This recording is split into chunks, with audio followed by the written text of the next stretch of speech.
এগাল এগাল খাবি, খাই লৈ এডাল চেহেৰা বনাইছ।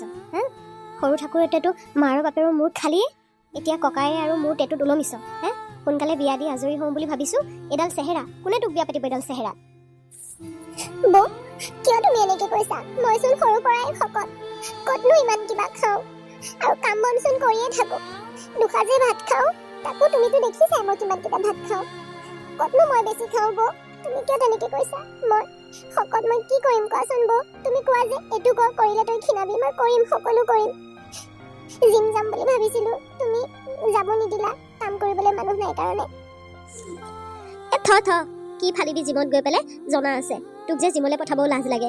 জিমৰ ট্ৰেইনাৰ কেইজন মোৰ চিনাকি, তোক দেখিলে যে মোৰ এনেকুৱা হাঁহিব, ক'ব এনেকুৱা ননন এজনী পালিনে, এনেকুৱা কুৎসিত দেখাত।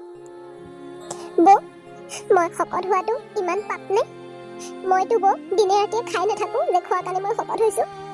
মই বোলে সৰুৰ পৰাই শকত, এতিয়া মই নিক্ষীণাও, মই কি কৰিম কোৱাচোন বৌ? গোটেই ঘৰ মই বহি বহি মুচোঁ, গোটেই ঘৰৰ ভাত পানী বনাওঁ, কাপোৰ ধোৱা কাম সকলোটো কৰোঁ।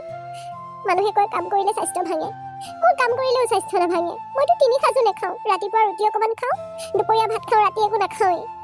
তাৰপিছত তুমি কৈছা বোলে মই ইমান খাওঁ। বা তই মানে মুখে মুখে উত্তৰ দিব পৰা হৈ গলি ন চালি কুলক্ষণী আনি। তই যে কেতিয়া এইখন ঘৰৰ পৰা আঁতৰ হ। এই বোজাটো মানে মোৰ বাঢ়ি বাঢ়ি গৈ আছে, তোক আঁতৰাই দিব পাৰিলেহে মোৰ বোজাটো কমিব। হেই শুনিছে, এই ভনীয়েৰক খেদা ব্যৱস্থা কৰক। এক যে দেখি দেখি মোৰ অশান্তি লগা হৈছে, ভাল ল'ৰা এটাও নাহে, যিডাল স্বাস্থ্য দেখিলেই ল'ৰা পলায়। অলকা, ল'ৰাটো মই বিচাৰিয়ে আছোঁ, কিন্তু ল'ৰাইচোন তাইক পচন্দে নকৰে।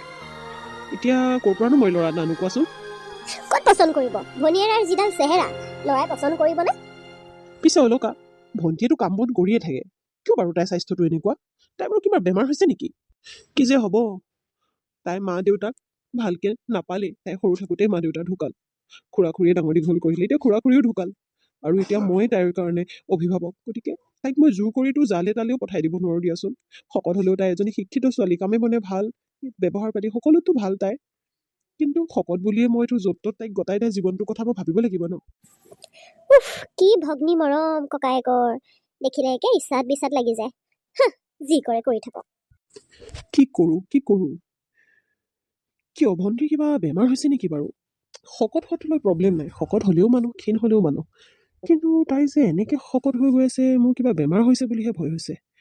ডক্তৰৰ ওচৰৰ পৰা এবাৰ আহোঁ নেকি? কামতো মন নবহা হৈছে নহয়। তাইক ভাল ঘৰ এখনলৈ, যিহেতু পঢ়া শুনা তাই BA পাছ কৰিলে, এতিয়া বোলে আৰু নপঢ়ে, ভাল ঘৰ এখনলৈ যদি তাইক গতাই দিব পাৰোঁ, ময়ো তেতিয়া সংসাৰখন আগবঢ়াব পাৰিম। তাই সুখত থাকিলে ময়ো সুখত থাকিম, কাৰণ মাৰ দেউতাৰ মৰমটো তাই নাপালেই। ময়ে আছোঁ ককায়েক বুলি, বৌয়েকৰটো এয়াহে। নাই, তাইক ডক্তৰৰ ওচৰলৈ নিবই লাগিব। কোনে কি কয় সেইবোৰ চাই থাকিলে নহ'ব। কি জানে ডক্তৰ ছাৰ, মই বহুত চিন্তাত পৰিছোঁ, কাৰণ তাইৰ ৱেইটটো এনেকেই বাঢ়ি গৈছে, মই মানে কিবা বেমাৰ আজাৰ হয় বুলিহে ভয় খাই আছোঁ।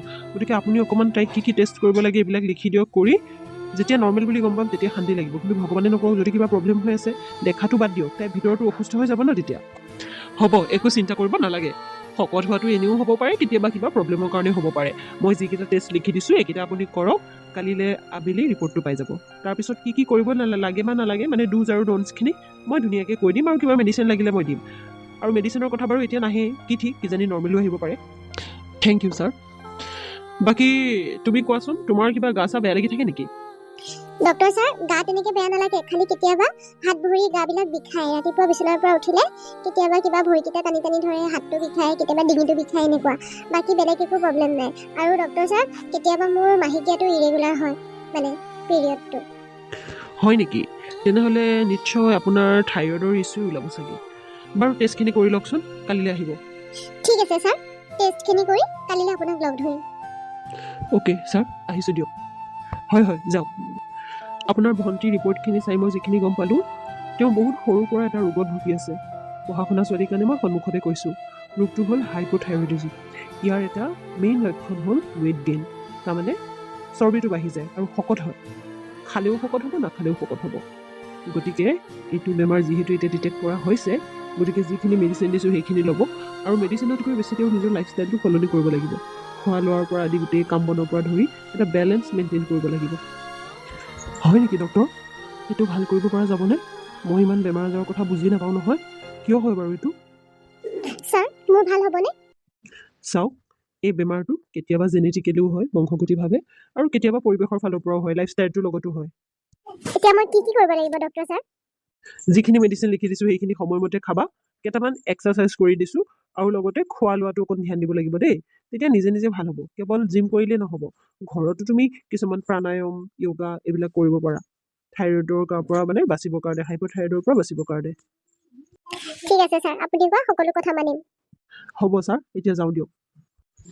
পিছে আৰু এটা কথা, থাইৰয়ডটো বাঢ়ি যোৱাৰ কাৰণে তাই অকণমান হাৰ্ট ডিজিজ হোৱা যেন মই ধৰিব পাৰিছোঁ। গতিকে সেইটো অকণ সাৱধান, তাইক টেনশ্যন ফ্ৰী ৰাখিব।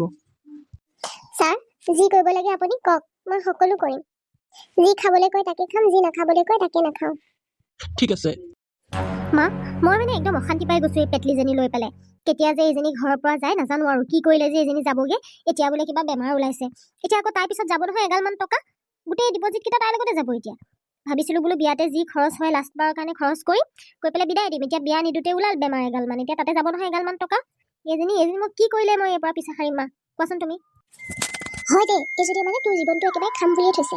বিয়াখন হৈ লোৱা হয়, বেমাৰ আজাৰ ওলোৱা হয়, পিছত গিয়েকে ট্ৰিটমেণ্ট কৰিলে হয়। এতিয়া বিয়া আগতে ল'ৰা নাপাওঁতে বেমাৰডাল হ'ল নহয়, কিবা বোলে হাইপথথাইৰয়ডিজম, কিবা কিবি ধেৰ প্ৰব্লেম। এতিয়া সেইগালত এগালমান টেষ্ট দিছে, টেষ্ট সোপাতে যাব 10-20 হাজাৰ টকা।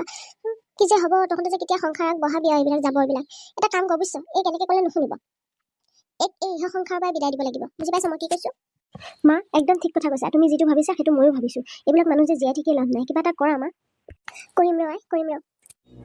মা, এইজনীচোন সঁচাকৈ মৰি থাকিলে, কি হ'ব এতিয়া? মোৰ বৰ ভয় লাগিছে, জোঁৱাই বা কি কৰে। তই চিন্তা নকৰিবি, চিন্তা কৰিব নালাগে, একো প্ৰমাণ নাৰাখো। এই যে জুইকুৰা জ্বলি আছে, এই জুইকুৰাতে এক নমাই পেলাই জ্বলাই দিওঁ বৌ। অ' মা, এইটো ভাল হ'ব, ব'লা তাইক খুলি আনো, এই জুইকুৰাতে জাপি দিওঁ তাইক। গাঁঠিটো খুলিলোঁ, ব'লা এতিয়া লৈ ব'লা। এতিয়া এইজনী জ্বলি পুৰি চাৰখাৰ হৈ যাব। চাৰি কুলক্ষণি, তই মোৰ ছোৱালীজনীক বহুত জ্বলালি, এতিয়া তই জুইত পুৰি চাৰখাৰ হৈ যাবি। এই ৰছীডালো জ্বলাই দিব লাগিব, একো যাতে প্ৰমাণ নাথাকে জোৱাই গম পোৱাকে। ভণ্টি, কি হ'ল? কেনেকৈ জ্বলিলি তই? তোৰ মুখখনো চিনি পোৱা অৱস্থাত নাই ভণ্টি, তই কেনেকৈ এনেকৈ জ্বলিলি ভণ্টি? জোৱাই, আমি একেবাৰে গম নাপাওঁ জানা, আমাৰো বহুত দুখ লাগিছে। হয়, তাই যে মোৰ ইমান মৰমৰ ননদ আছিলে, মোৰ বৰ বেয়া লাগিছে। ভণ্টি, মই মা দেউতাক কি উত্তৰ দিম ভণ্টি? ভণ্টি, তোৰ কি হ'ল? কোনেনো সেনেকুৱা কৰিলে? অ' জোৱাই, তুমি এইবোৰ কি কৈছা? কোনেনো এনেকুৱা কৰিব, নিজে জ্বলিছে। আপুনি মনে মনে থাকক, আপুনি কথা নক'ব। আপুনি আপোনাৰ ছোৱালীজনীক মাথা গৰম কৰি দিছে। অ' আই, কি হ'ব এতিয়া? মোৰচোন ভয় লাগিছে। মা, তুমি এইবিলাক বুদ্ধি দিছিলা? শেষ মা, শেষ। থানাত যাব লাগিব, জেলত যাব লাগিব। অ' আই, তই থাক নহ'লে মই যাওঁ। চালা, নিজৰ সন্তানক বেয়া বুদ্ধি দি এতিয়া পলাব আহিছা। আপোনালোকৰ নিচিনা অত্যাচাৰী মানুহ এইখন পৃথিৱীত থকা কোনো অধিকাৰ নাই। বলক, থানাত বলক।